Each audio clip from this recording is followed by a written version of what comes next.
नमस्कार, मैं धर्मवीर प्रजापति और आज मैं आप लोगों को एक ऐसी बेटी से मिलवाने लाया हूं जो महज 18 वर्ष की उम्र पूरा करने के बाद उन्होंने नीट क्वालिफाई किया है, वो भी बहुत ही अच्छी रैंक के साथ में। मैं मौजूद हूं आगरा और उस परिवार में मौजूद हूं जिस परिवार में बेटी ने दिनों रात मेहनत कर नीट की परीक्षा को बहुत अच्छे अंकों से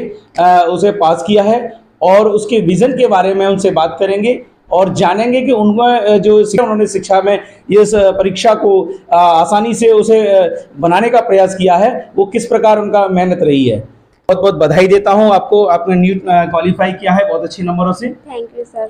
और मैं कहूँगा कि आप एक बार अपना परिचय दें और फिर उसके बाद आपका शुभ नाम। मेरा नाम कुमकुम सिंह है। कुमकुम जी, जैसे आपने नीट क्वालिफाई किया है तो उसके लिए आपने किस प्रकार मेहनत की और कैसे आपने उस शिक्षा को इतनी इम्पोर्टेंस दी, आपको लगा कि मैं नीट क्वालिफाई करके एक अच्छा एक मुकाम हासिल कर सकती हूँ, उसके बारे में आपके बीच में कैसे ख्याल आया? मुझे डॉक्टर बनना है, इसलिए मुझे पता डॉक्टर एमबीबीएस करने के लिए नीट क्लियर करना था, इसलिए। तो इनका कहने का मतलब ये है कि उन्हें जो प्रोत्साहन मिला है वो अपने पिता से मिला है और पिता ने इन्हें मोटिवेट किया कि बेटा अगर तुम वाकई में समाज में सेवा करना चाहती हो तो होता क्या है कि गरीब परिवार के तबके के लोग जो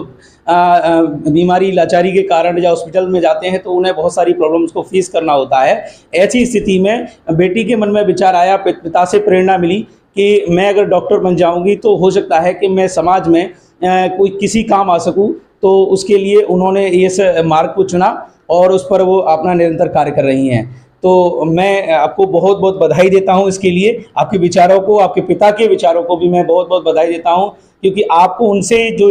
आपको जो समझ मिली समाज के लिए, इस देश के लिए कुछ करने का जो विचार आपके अंदर उन्होंने विचारोपण किया है, मैं उसके लिए उन पिता को भी धन्यवाद देना चाहूँगा जिन्होंने इस प्रकार के संस्कार अपनी बेटी के अंदर डाले।